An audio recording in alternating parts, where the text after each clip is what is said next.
What is up, guys? Jake from One Hive here with the next Coffee and Clash video. As always, I will not be responding to questions in the comment section, but please leave me questions for future videos. I really do appreciate it. Let's get right into it. Kermit the Frog there asking me, Coffee and Clash question, how come you didn't take a sip of beer anymore? Is it because nobody lures and that is the only time you were able to do it? That's part of it. You don't have the lure pause that we used to always have on every attack. Another thing is I seem to record much later than I used to, and it seems like the beer drinking is just over for the night. So it's just a timing, and I don't know. I mean, occasionally it'll be around still. So don't worry, it'll be back. J7 Ona.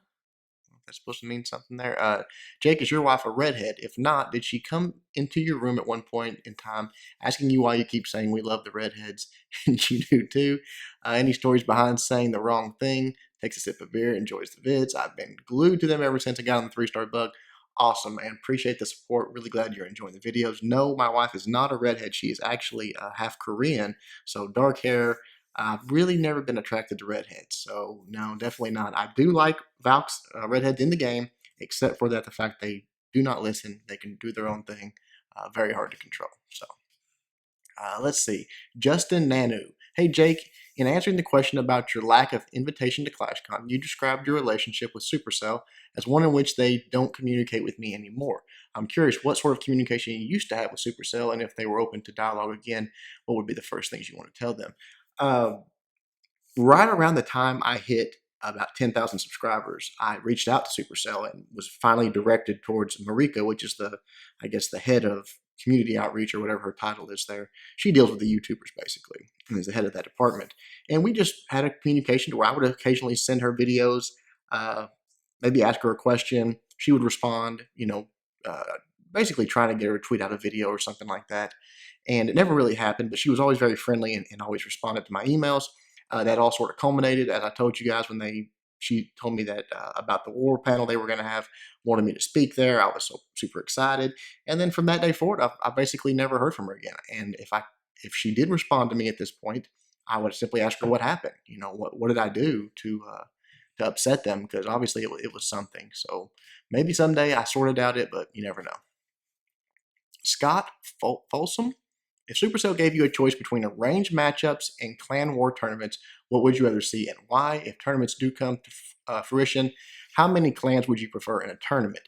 A good question. I personally would much rather see arranged matchups. If they give us that, it's not hard to draw up a bracket and make a tournament. We can do that ourselves. If they implement tournaments, the problem in day one is going to be that you inevitably have fair play clans with modding clans, and once that happens, the tournament's ruined. The function of that in the game is ruined. It's just a moot point. There's no sense in adding features to a broken game. You've got to fix your game before you do that. So, by far and away, I would rather see the arranged matchups. If tournaments do come, I don't know. Maybe I don't know if a 10-man tournament would be too long. Maybe a 6-man tournament, something like that. Somewhere in that range. All right, Caden Lawson. Hey, Jake, my name is Special K. I'm currently in Warwells, and I'm a huge fan. Awesome. This is kind of a lengthy question, but I was recently watching your first recaps ever and noticed that you guys did some Go wipes and some Go Wii wipes. I was wondering at what point or which war you guys figured out how to consistently 3-star. Watching the recaps, I realized you left some Town Hall 9s 2-starred, which is something you guys almost never do now, so what changed? Second part, I am a finance major at Indiana State University and wonder what company you are working for. Maybe we could do an internship this summer. We could clash out. That would be cool, which I did. I'm just a independent agent, basically. I don't work for a specific company.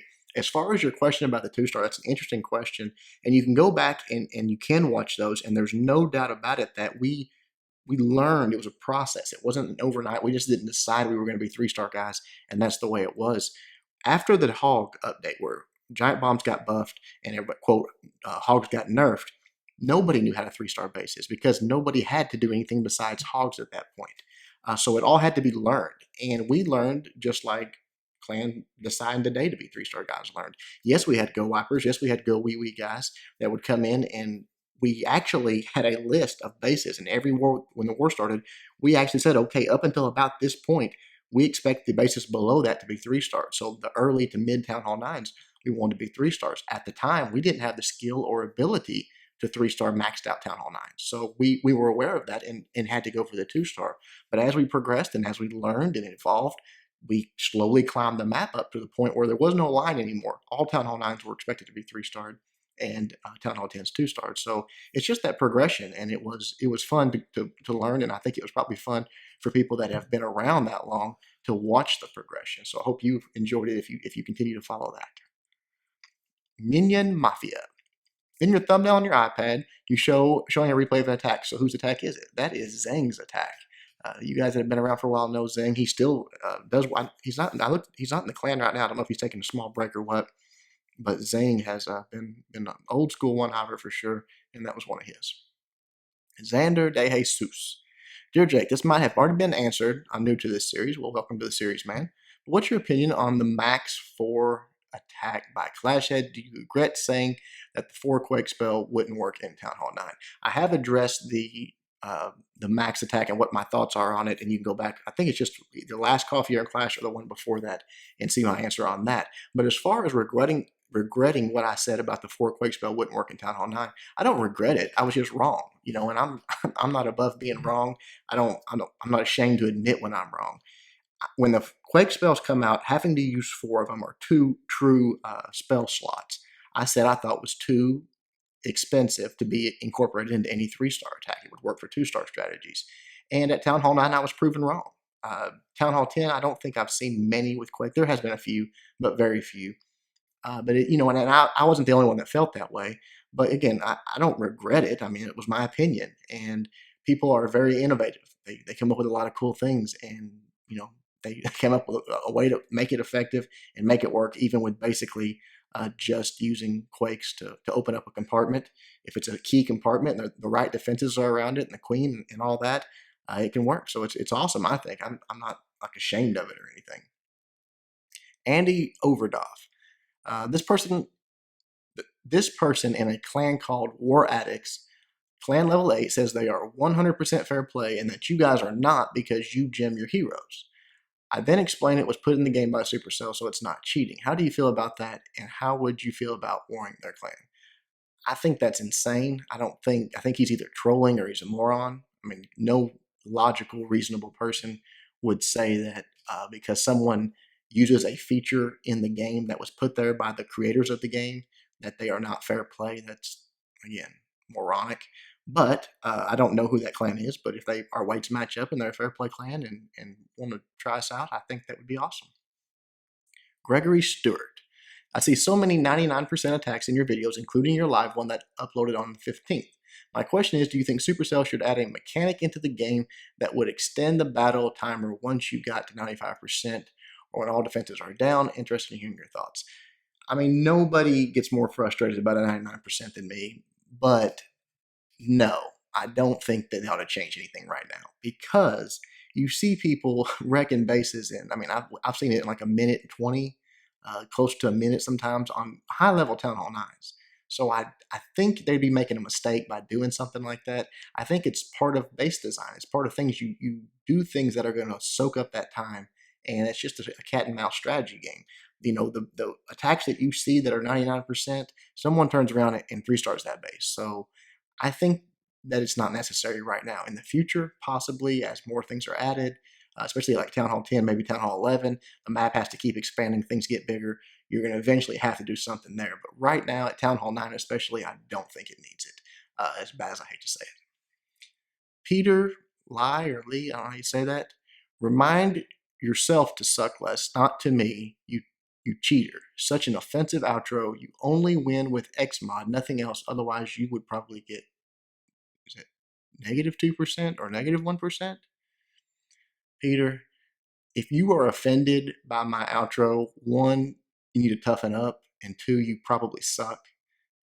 That's the reason it's striking a nerve with you, because it's all in good fun, and I often do remind myself to suck less. But as far as the cheating comment, that's funny. If you've seen my attacks lately, you would realize that I definitely don't cheat. I don't think it's possible to get -2 or -1%, but I do screw up pretty bad sometimes. But Peter, toughen up, man. All right. Clan War School Clash of Clans. Why haven't you quit YouTube yet? You're a danger to humanity. Let's assume you have a regular 9 to 5 job, plus the 4 hours that you spend on this channel, plus another half hour of vainglory. That leaves you 12 and a half hour already, and some family time, 2 hours, and everything else, driving, eating. You're well over 16 hours a day and 8 hours of sleep. You need to get sleep, and you have over a 24-hour day. I don't know how you bend the fabric of time, but I urge you to stop for the safety of humanity. Man, you're close. You're not far off. The one good thing is my job is, yes, I have a full-time job. I guess you call it 9 to 5. Only I'm my own boss. I don't have to be there at 9. I don't stay till 5. So that there's some flexibility there. The other thing is the sleep. I do not get 8 hours of sleep. I would say 6 is more like it. But besides that, everything else you're pretty much spot on. But I don't think I'm quite bending the laws of physics just yet. Anonymous. Hey, Jake, it's bow season. Are you doing any hunting this year, or has Clash of Clans consumed you? Yes, it is bow season, and I have been out a few times, but it's warm here right now. Early season in Arkansas is just it's hot, and I don't get into it much. The deer don't stir a lot when it's early season like that. So I haven't been many times, but as the weather starts cooling off, which it already is this week, I'm sure I'll be out in the woods for sure. Even though I will still be playing Clash. Leslie Boney. Hey, Jake, in response to the balancing for Town Hall 10s, you mentioned, what do you, excuse me, I'm sorry, balancing for Town Hall 10s, you mentioned, what do you think about 10s getting level 6 riders that are either very beefy or immune to inferno towers? Probably a bad idea, but wanted your thoughts. No, I think it's a great idea. I've said it numerous times now. I think Town Hall 10s need offensive buffs. I think they need troop level increases. Whether it be hogs or witches or something like that, maybe even a golem bump. They need something to balance it out. You've had archer tower, cannon, Tesla, mortar, all those defenses gained a level with no offense to offset that. So they definitely need something. As far as being immune to inferno towers, no, I think that would be overpowered. Town Hall 10s have free spells. They have access to things to combat infernos. So I don't think that's necessary, but I do think they need an offensive buff of some sort. Neil Castro.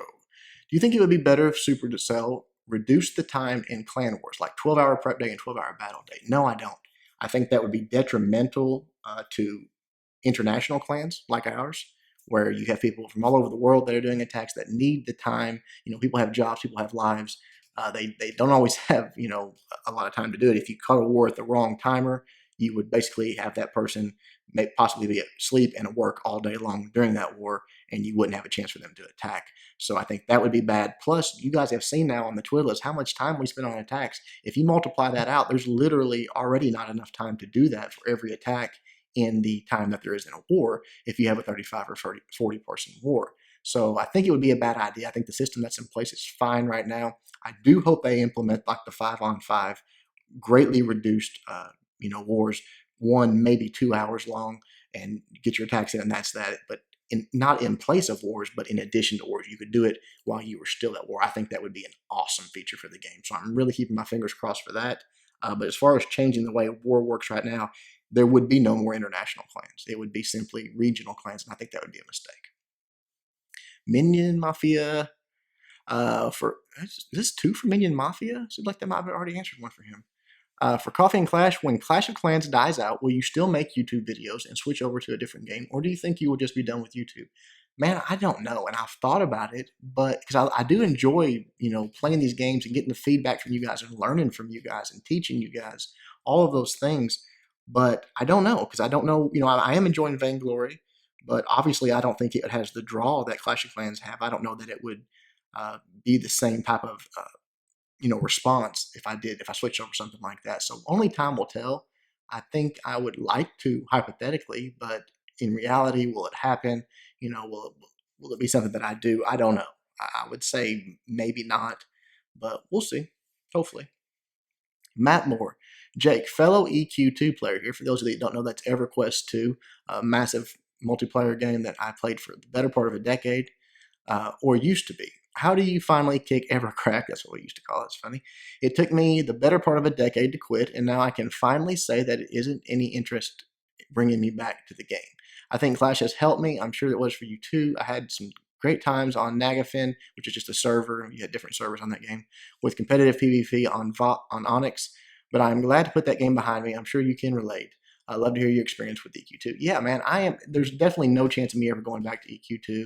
What happened for me was the lag, and it got so out of hand and so ridiculous to where it was almost non-responsive. I mean, we would start a fight, and you have 24 people in that game, all fighting at the same time online together, and it would just freeze up. It was just overwhelming lag. I think it was due to the game was dying, and they weren't upgrading their servers and things like that. So that's what finally did it for me. It was strange because even while I was still trailing off and sort of dying out on on EverQuest, was when I picked up Clash of Clans. I remember telling my EverQuest 2 guildmates that you guys need to play this game. I'm actually having fun playing this little tablet game. It was kind of weird, and they sort of made fun of me and didn't do it.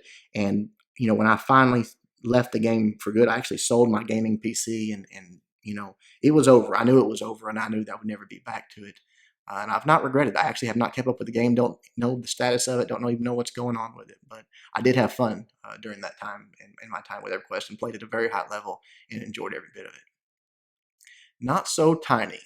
Coffee and Clash question. I was using Queen Walk to farm. I learned a P.E.K.K.A in a CC can kill a queen being healed. I soon started using them in my war CC with great success. Curious, does anyone in One Hive use them? Another question, have you thought about doing One Hive defend videos? I love watching base defending after our war, guys. Defending is very important. To answer your first part of your question, no, simply because any good attacker, the P.E.K.K.A would never target the queen. It would be targeting a golem. It would be targeting skeletons from a witch. It would be targeting something besides the queen. The queen would never be in danger. So it would pretty much be a wasted troop. It would get maybe two, especially if they had a poison spell to slow its attack speed, it might only get 2 swings off before the thing was dead. So definitely not in Clan Wars. I think that's a terrible choice. I'm glad you're having success with it, but it sounds like maybe some attackers that are hitting you are not very skilled, because that would be extremely easy to take care of. As far as the defending, we will never show our active war bases. We do too many arranged wars, and it would be too easy for people to exploit that, use it against us, see our trap locations, all that stuff. So there's never going to be a time that we do that. However, every once in a while, you're going to see some attacks on our bases in Good War, just like I did recently with Kara Heroes, showing their on the Hitchhiker when we had the war, them going against us, hitting our bases, stuff like that. But those bases are retired. You're not going to see those in the next Twitch stream video war of ours. It's not going to happen. They're gone, and gone for good. So basically, no, we won't ever have any type of series or defending videos or anything like that, simply because it's going to hurt the clan, and I would never do anything to hurt One Hive, or going forward, or hurt our chances of competing at a high level. So not going to happen there. All right, guys, that is it. That's all the questions I've got for you. Hope you guys enjoyed it. I love doing these. Today, if you're watching this video right after it came out, you're watching this instead of the ClashCon stuff, which is fine. I'm glad with it. You guys are awesome if you're doing that. But I'm over watching the ClashCon stuff. Don't send me a whole lot of questions about that, because I will be doing a video about it, obviously, and giving my thoughts on it. So let me get that out. Probably will answer 90% of your questions. And then after that video, if you have some future ones for a Coffee and Clash, or just that you want to ask in the comments, you can ask me there. Hope you guys enjoyed it. Until next time, Jake from One Hive, doing my best to help you guys suck less.